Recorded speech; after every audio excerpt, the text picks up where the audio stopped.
My name's Adele Onyango, and welcome to another episode of Legally Clueless. No, seriously, I have no clue what I'm doing, but I'm pretty sure I'm not the only one. Hey you, welcome to episode 335 of Legally Clueless. This is what's coming up. And I became a pastor for 3 years. So when my brother passed on, I'd never seen it. Like, it's the most excruciating pain. And I think from then I understood grief and loss in a very different way. And I didn't know that at that particular time, even when I went for counseling, because I had to seek for counseling because I was going to go crazy, because I couldn't believe he has left. I used to even believe that he has just gone Maju somewhere abroad. He's going to come back. I got into crisis of faith, believing in God. I'm just like, why death? Why people? Why did you take these people? And I went completely off. Like, I did things, even me sometimes I wonder. I experimented even drugs. I went back to my old life, basically, as a default setting. And I was like, this is God. Like, I was very tired. Second, I didn't know how I'm going to explain to my parents about my mental health, that I'm not okay. And I'm going to Chiromo. They'll be like, we start doing this deliverance, the mashetani zinakusumbua. That is Grace's story. It's coming up a little later in this episode, but if you're an OG member, I've got nothing but so much love for you. If you're a newbie here, welcome to the fam. We are an entire network here. So on Mondays, you get this podcast show called Legally Clueless. On Wednesdays, you get the midweek teas. On Thursdays, on our YouTube and also on our podcast channel, you get For Mannerless Women, 2 episodes that are different. Yeah.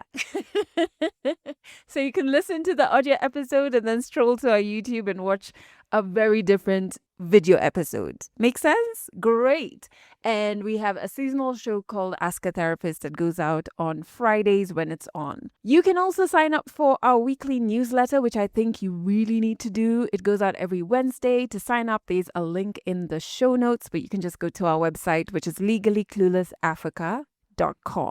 Join us on Insta and TikTok, Legally Clueless Africa, and share this wonderful space with all the people that you love in your life so we can keep growing. All right. Away from that, I don't even know if I should be asking how are you. We're living in precedented times. Oh my goodness. What I will tell you, one thing that's helping me cope is a journaling app called Gratitude. I have had dips where I don't even have the energy to get out of bed, let alone journal. So it's a mobile app, so you're journaling on your phone.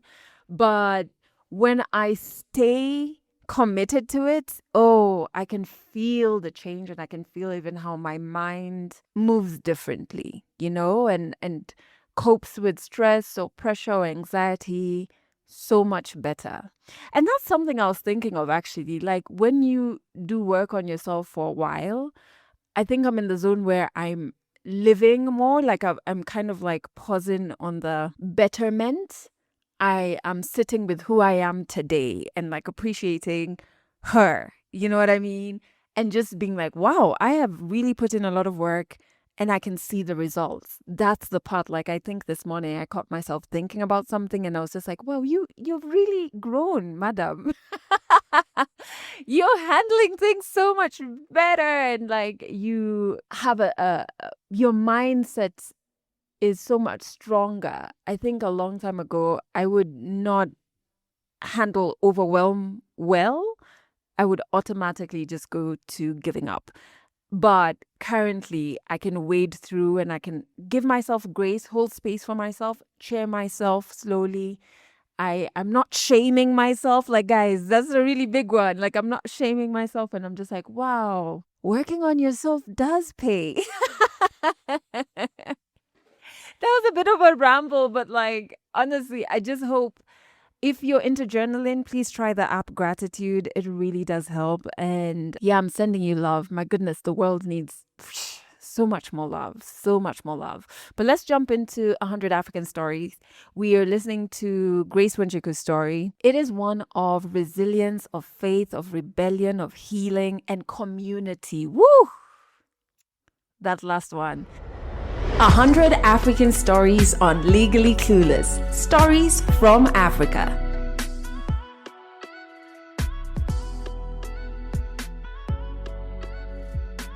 My name is Shikoshi, full name Grace Wanjiku Mwangi, firstborn of our family of 4. 3 sisters, 2 sisters, sorry, 3 is me.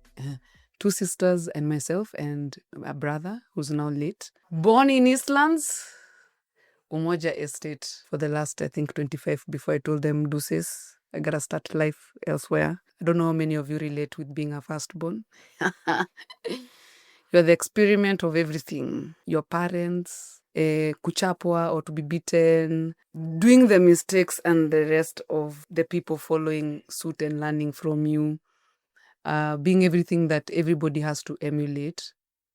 That has kept me on toes and in terms of my life. I have had to also give up certain things as I grew up, and I'm a very late bloomer in terms of life. I started university in 2016 when I had finished school in 2006.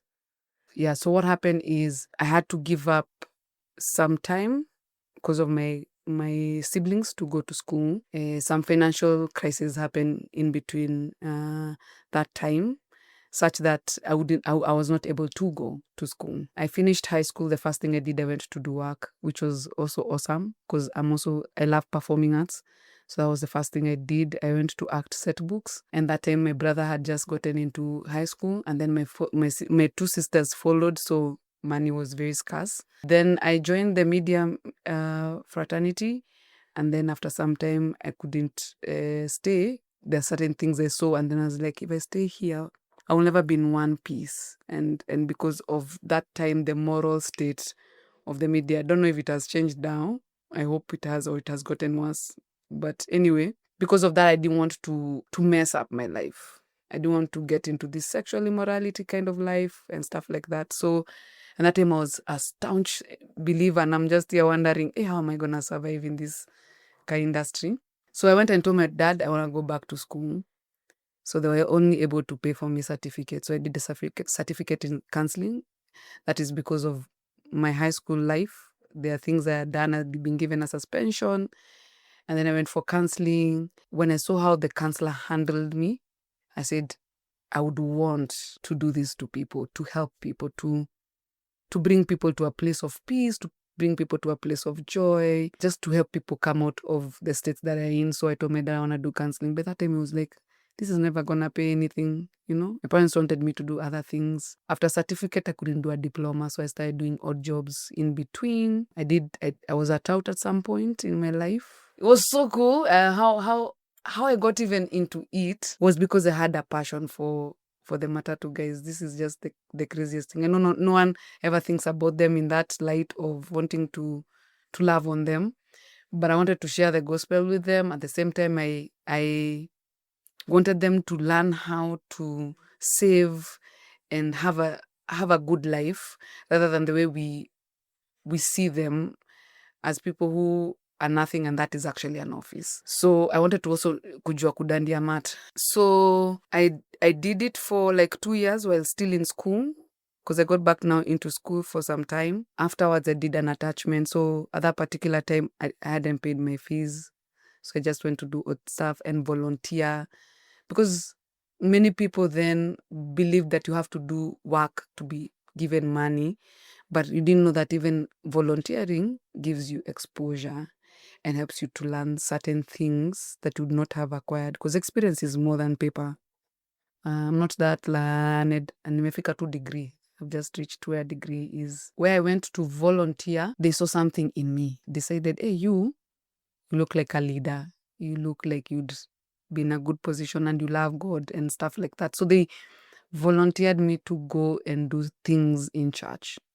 So I got into the church space and I became a pastor for 3 years. So they're the ones who saw that and they pushed me into it. And where I used to go to church, they also saw it and they wanted me to apply. And I just went and asked my parents, what do you think? And then I got into internship. So I did internship, traineeship in pastoral, and then now I went to do my degree after. So there is when my payslip then was little. That's what paid now my diploma, because I hadn't finished my school fees.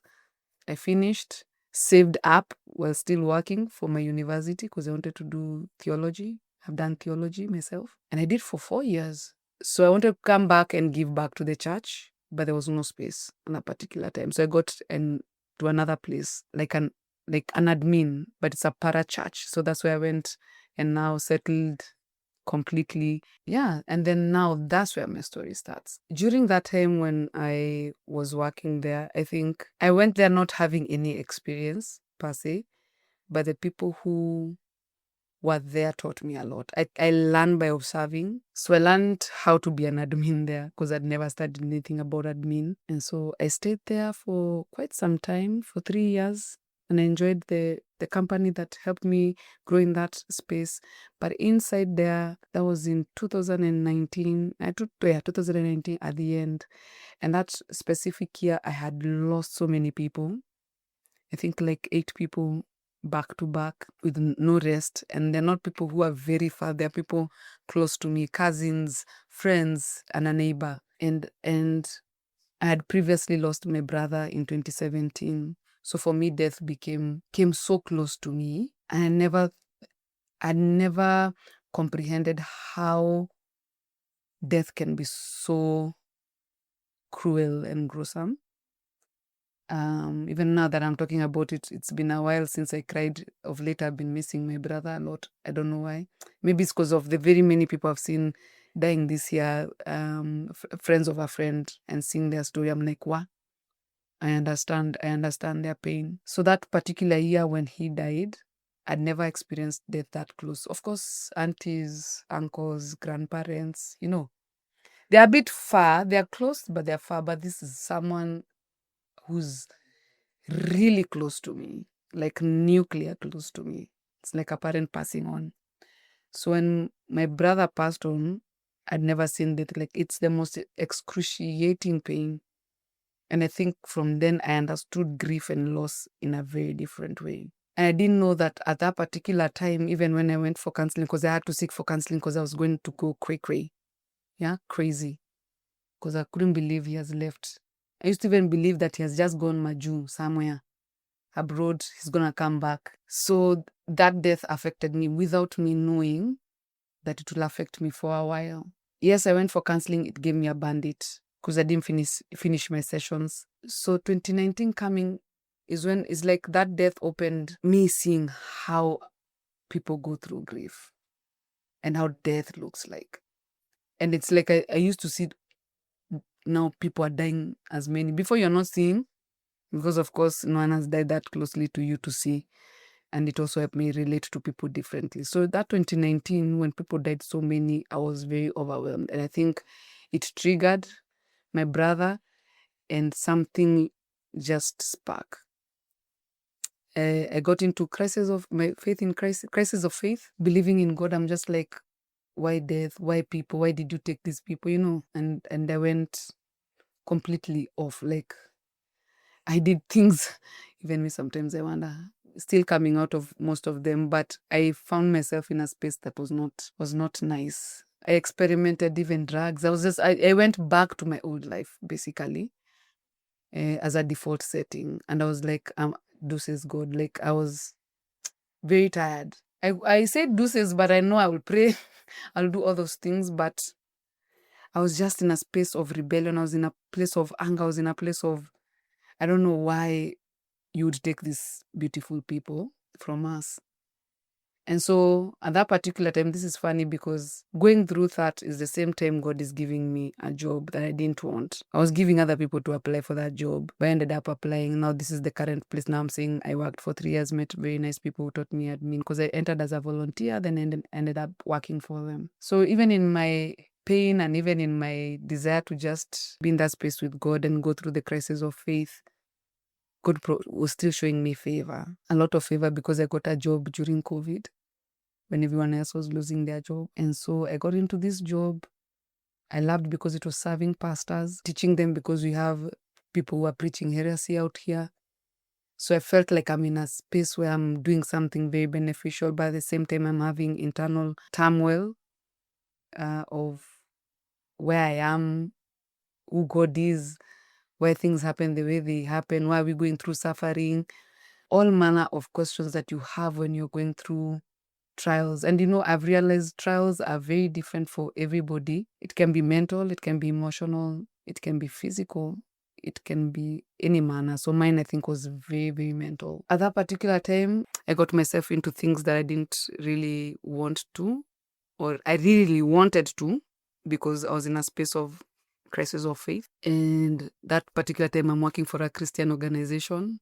And so very many things started piling up. So me, I'm just messing up, whether in terms of relationships, whether in terms of friendships, whether in terms of work, even my personal life. And I didn't know at that particular time, it's actually depression that is coming slowly by slowly. And then now things hit the fan. It was not easy. So I started losing things slowly.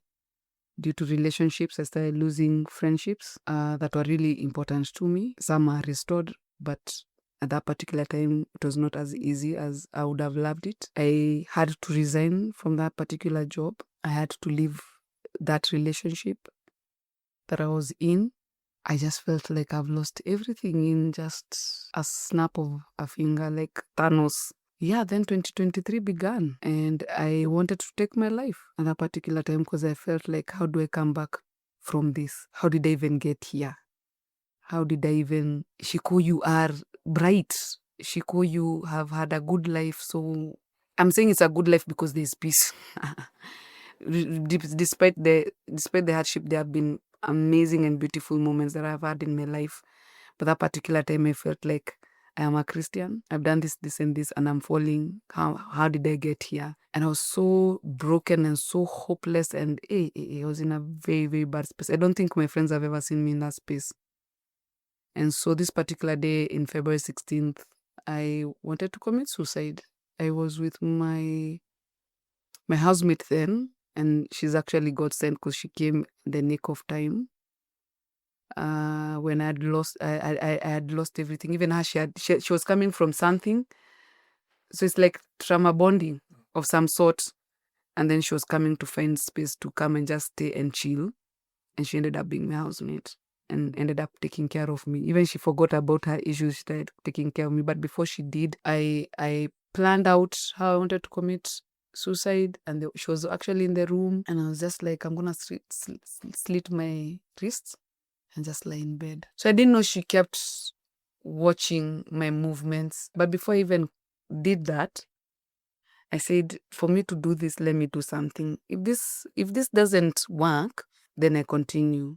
If it works, then I stop. So I have a particular friend. She never picks her calls, by the way. This woman never picks her call. But this particular day when I called, it didn't even ring for long. She just picked the call. I told her, I started crying, and I told her how I am.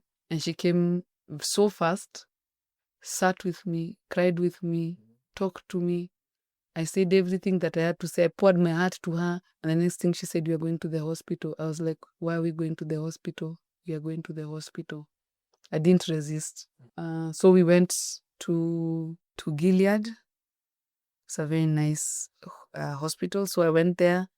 So a psychiatrist, she had my story. She had how I was pouring. And then she said, you have severe depression. So this is what we are going to do. We are going to go... gonna prescribe medicine, and they're gonna tell you to go to Chiromo. Me, I just had Chiromo. I just told that woman, I am not going nowhere. The people who have brought me here, I am going back with them. So I don't know. I think one of the things was first, because I don't have a job. You see, now I've resigned, and that resignation was not a resignation that I would have agreed to, but it is what was mutually agreed between me and the organization. So when I left, I didn't know where I'm going to get money to take me to hospital to do all these things. First of all, that was the first thing, money. Second, I didn't know how I'm going to explain to my parents about my mental health, that I'm not okay, and I'm going to Chiromo. They'll be like, we start doing this deliverance, The mashetani zinakusumbua, eh? Demons disturbing you. So I was just like, no, I'm not going to put my parents into it. And I think I'm capable of... You can look for another alternative that is going to help me, but not getting into Chiromo. Also, I think a small stigma, like would I say it's a stigma when you take people there, everyone thinks you're cuckoo, everyone will not even... They take you differently. You are viewed differently. But mine was just that I don't like being in such spaces because I know I'm not going to heal. I heal better when I'm with people that I love. So I told her, and she was like, okay, that's fantastic. Let's do what you want. So they were called, they were sat down, and they were told, this is how this chick is. And if you're going to go home, this is what we're going to do. You have to create a routine for this girl. How she eats, what she does. I was like a cabbage for almost 3 months, let me tell you. For those who know me, I'm so bubbly. Like it's like life was drawn out of me. Like there was no life at all. I would close curtains. I did not want to see light. I don't want to see anybody. I started using drugs, and then the doctor said you can't mix these drugs, because now they gave me drugs for depression and for helping me to sleep. During that time, I had wondered, now I am here 3 months. We don't have a job. What next? How are we gonna live? How are we gonna eat? So I'm in a depressive state, but I'm like, guy, tutasurvive aje? How are we gonna survive? I had thought actually of going back to my job, but then I'm like, the people from my work, they said, no, don't come back. No, not these are my friends. Don't come back. There's something God is actually preparing for you that you don't know. Don't go back where you've left, and of course we've not left in a very good terms. Not that I have any grudge with them anymore. No, none whatsoever. They're forgiven. But just that at that particular time, I was like, I have no hope. So how I left is because of my personal life interfered with my work, because of my mess in terms of, I didn't know that depression had started coming in, seeping in slowly into my life, that I was ruining every space, whether it is friendship, whether it is myself personally, and now in terms of my job. And it's not that my job, I had issues with my job performing, it's just that my personal life got involved. And so my choice was to either resign.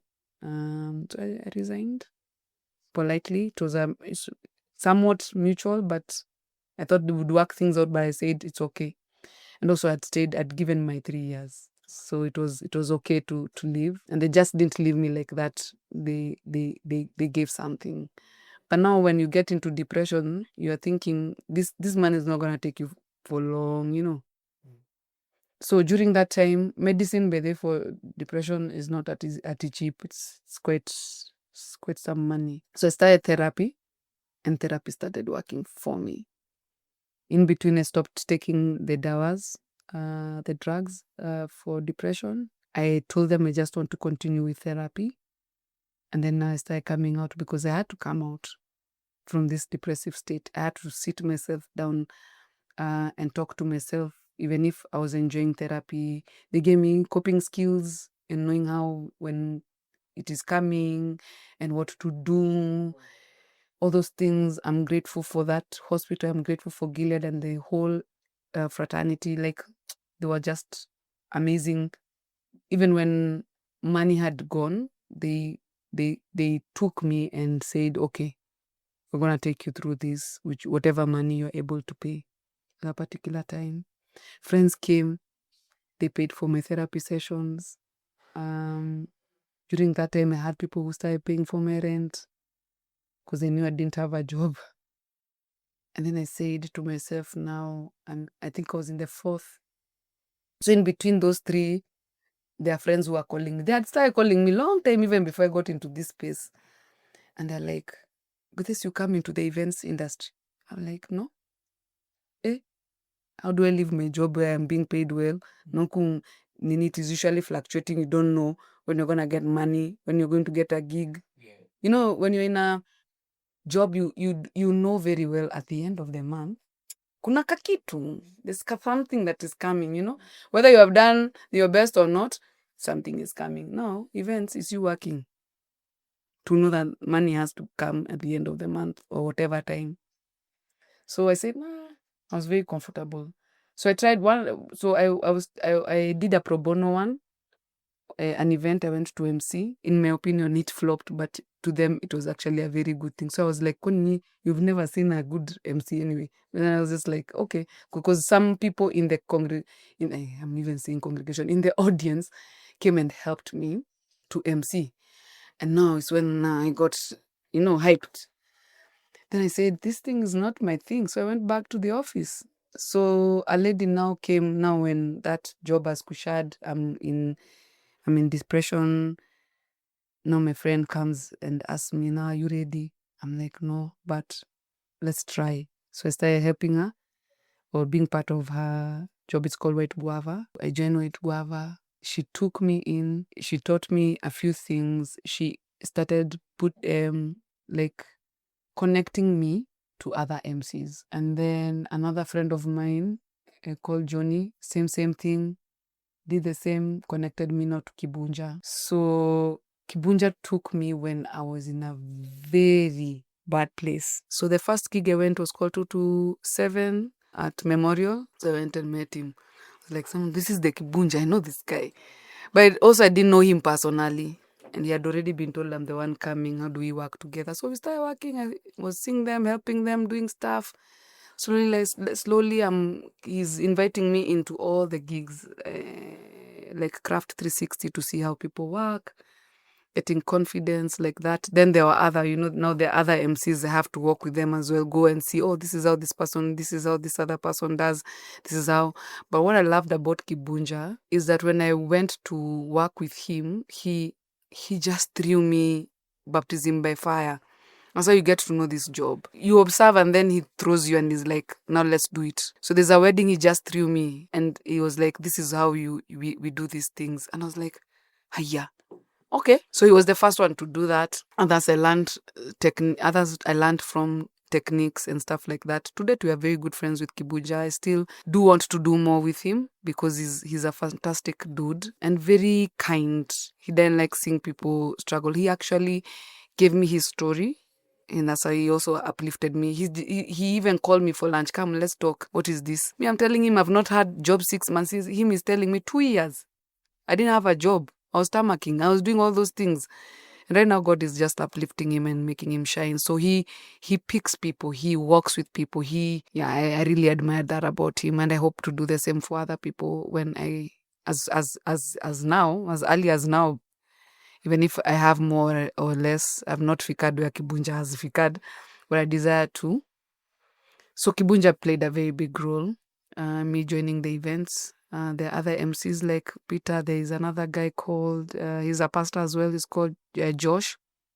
Josh even used to give me fare, give me money to come, give me money to go, and also give me money for the gig. Even if we are sharing his money. I was just like, man, I have not even done anything. Then he started roping me in with him every gig we go. And I found that very encouraging. There was MC Pato, there was MC Peter Getao. So there's no woman I've met. All these guys are jamas. So it's very interesting to be in a space where it's only jamas who are doing the thing. Said, okay, hey, this is going to be tough. So I first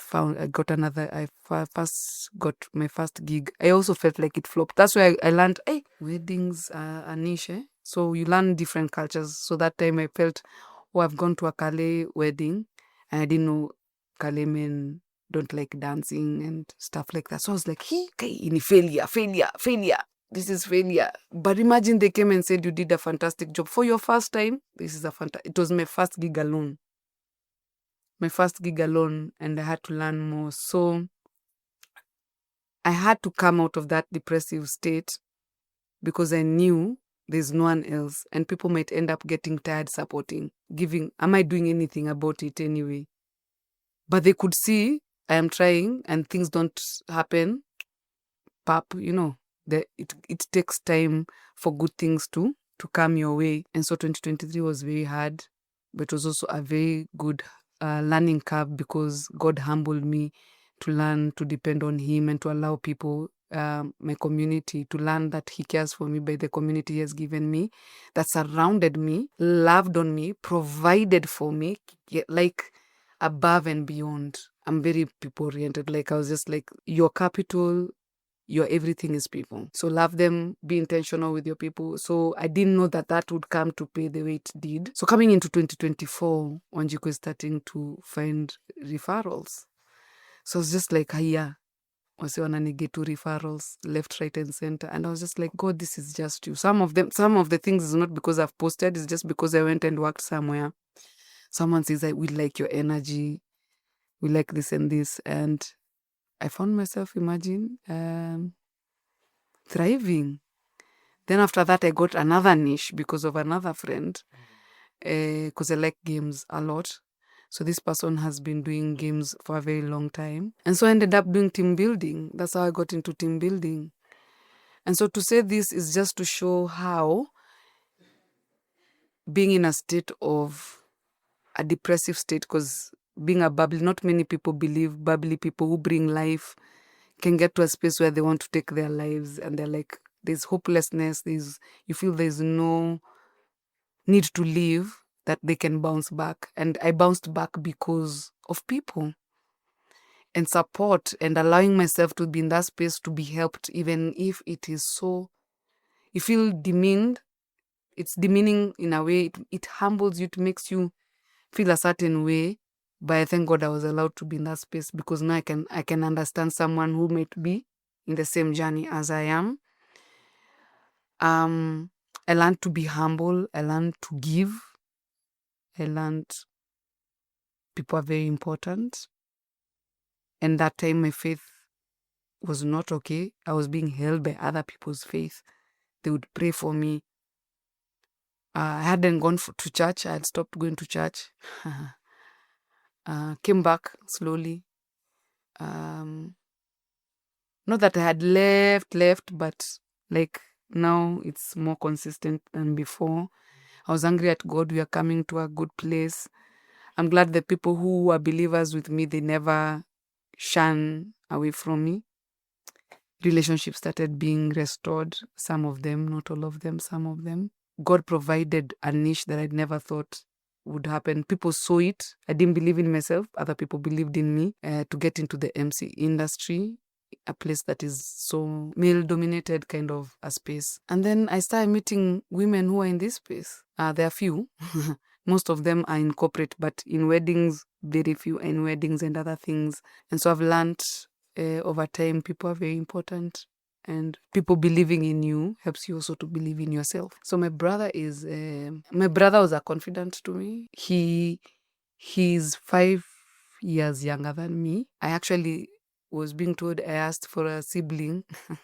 Because you know how you're a firstborn, that is a very big gap, by the way. For me, I believe it's a very big gap, because I'm here wondering 5 years and I'm seeing other people in school, they have siblings. Me, I don't have. But my mom brought us a brother. When we were kids, we were really close. Very close. I think growing up, before now my sisters came, we were very tight. Now, after sometimes, because let me give, there's a place we had a gap. And this gap was because of my family issues at home. I grew up in a very GBV. I think each one of us had to learn how to have different coping mechanisms. And mine was, I really need to leave this place. I need to leave this home. And it wasn't a pleasing place. But at the same time, I used to pray that God would just save my dad so that he stopped beating my mom. Because of that, it made me and my brother also become close. Now, when my sister was born, I think they became close because the gap was small. And because I was now growing and we're not finding each other in those spaces, like when I'm finishing high school is when he's coming in, and me, I'm leaving, and I want to leave home because it's not a very good conducive place at that particular time. And I think that's where now there was a bit of a distance, but there's some closeness of some sort. But if there's anyone I used to tell all my secrets was my brother. If I was about to do anything, it was him I used to talk to. Fun enough, even if he was young, we used to support each other in terms of what do you need to do. So I brought him into this. Let's say he had interest in business. Our dad used to help us learn to do business. We are very business oriented, though mi yangu ni kama iliruka kidogo, jumped the gun a bit, but my brother was into it, and we used to support each other in terms of our craft. So he knows I love acting, I love all those things. I loved books-ish, not academic ones, So I was learning certain things from his best friend, who's a chick, by the way. she came and told me, "You don't know how much you impacted your brother." And I was like, I never knew that I had.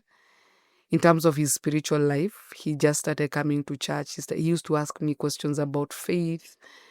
She told me how he used to look up to me in terms of how to carry on your life. And I'm like, me, I'm a sinner, my friend, me, nakulida astray, And he said that he wanted to pay for my school fees. And I was like, this young man, because he had seen how much I had given up many things for them to get.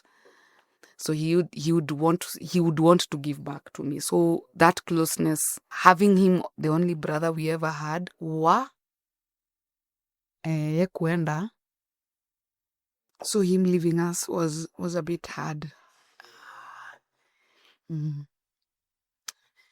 So it even pushed me to go back to study, because I think he died when I was in third year and I wanted to give up school.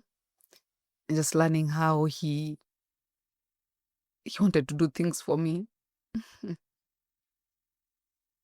I would give this back. Yeah. So I miss him a lot. Yeah. He taught me very many things. He had a very good smile. He had very good hugs. He wanted me to learn more about take my selfies. He used to be a guy who was so chilled and peaceful. He wanted everybody to have peace with one another, like me and my sister. Actually, I think after his death, what was brought is we got closer to my sister, which was not there before. And we became very tight with my sisters, to the extent I think she has also become my confidant. So for me, because I'm a Christian, of course, I'll say a God. For the rest, I don't know. But for me, it's God. Believing in God, the Creator. He's the one who helped me come out of this place, because he has given me promises that I need to believe in. But secondly, having a community that loves you, that wants the best for you, because they're the ones who carried me. Community is very important. Even when you don't want to talk, them being present, them being there helps you, them believing in you. I had friends who would take me out to see sun, to take walks, to go places, Community is paramount.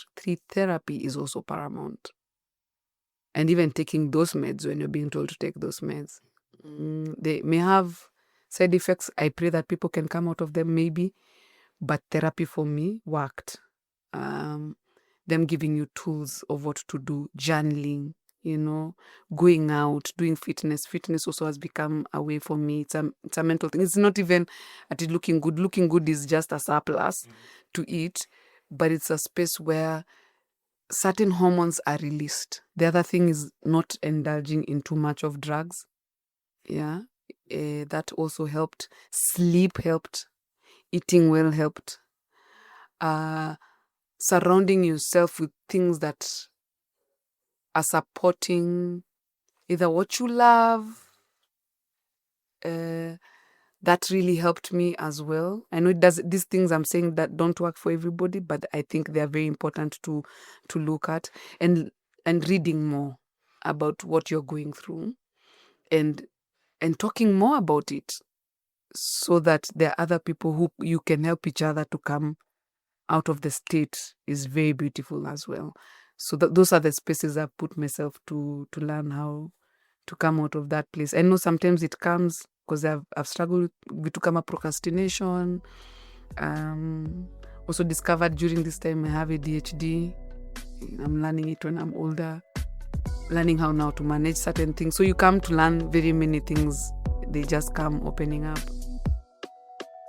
Catch more African stories in the next episode of Legally Clueless. What a wonderful story. What a very, very wonderful and powerful story. It's pretty layered. It's pretty raw. I love that. I think I love that about all the storytellers who come on this podcast, and it's just so real. So many things stuck with me, but let me share 3.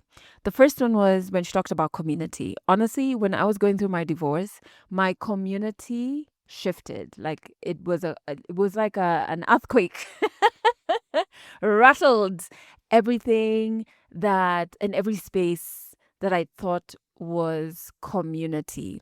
Some were rattled to the point where they moved further away. Some died. Like there's some connections, some friendships that just completely died. And then there's some that came to the forefront, like the person who's closest to me now, my best friend, actually. I've been friends with her since 2013, 2014, thereabouts. But we were never like deep close. We're close, but never deep close. And I feel like the last couple of years, we've managed to be so close and just realize that she's such an integral part of my community because we have very similar values and worldviews, which is very important to me. But yeah, and over the last couple of years, I have opened myself up to community. It's been difficult. I think I've shared with you how hard it's been for me to make friends, right? And like trust again. But my goodness, I have such amazing people in my life, some who I have just met a year ago. Honestly, on Saturday, there is a business I'm trying to get up and running. And I'm really in my own way in terms of like fear and just like self doubt. But my friend, who's also my neighbor, who I met randomly at a restaurant in this little farm town of ours, he has been so helpful. Like, and he's always just so helpful. My goodness. I just told him, oh my God, I think I need you to be my accountability partner. He's helping me find land for this particular business. And it's not something he's involved in. Like, literally, he'll be like, oh, what was the rate you got in this other side? He's like, no, I know a place that's much cheaper. Call this number. And then he sends me the number and he'll follow up. Like, did you call the guy? What did the guy said? And I told him, and he's like, okay, fine. When the guy gets back to you, we're gonna take a drive to this place to see if it's a good place for you to do this project of yours. And I just thought when I hung up, I was like, oh my goodness, what a good friend. Like I have good people. And yesterday, another friend of mine who I've been friends with for years. The thing is, right? The people who are going to be part of your community are probably around you right now, but you've not had the opportunity to really tap in and hone in um, on that relationship, right? So they're the ones you'll meet, like how I've met my neighbor last year. And then they're the ones who've been around you. So, like yesterday, my friend invited me for his daughter's birthday. And that was a very intimate thing. Very, very intimate thing. I felt, first, his daughters show me so much love. Like, I'm always so appreciative. Him and his wife show me so much love. He supports all of my ideas and me as a person. Like, are you okay, Adele? How are things going? And so, yes, it's unprecedented times. I hate that we have to use that word, but I'm honestly just being like, wow, I really have community around me. And listening to, Grace talk about that in her story, I just thought, even me, I'm just gratitude, so much gratitude for community. I also felt it deep in my heart when she talks about how we assume that the most bubbly, vibrant, happy, outgoing people are always okay, because I was that person full time. I think like now I'm that person when I feel like it. I think before I just used to feel a pressure to be that way throughout. But I am vibrant and I am bubbly. But I also have depressive episodes. I've shared this on the podcast before, got a diagnosis of low functioning depression. Definitely much better at coping with it, definitely more in control, and it's less disruptive of my life. But yeah, people tend not to check up on us, you know? But again, back to my community, I'm very happy that I have people who do. And the last thing was when she talks about grief, when she talks about feeling like she was losing her mind because she thought her brother had just gone out of the country for a bit. Honestly, it took me back to like when my mom died. It feels like it's a dream. You're just like, why is everybody overreacting? This baby's gonna be back. Just like give her a week or so. She travels a lot, and I really remember feeling that and having that almost out of body experience where you're almost watching things from above and you're like, this isn't true.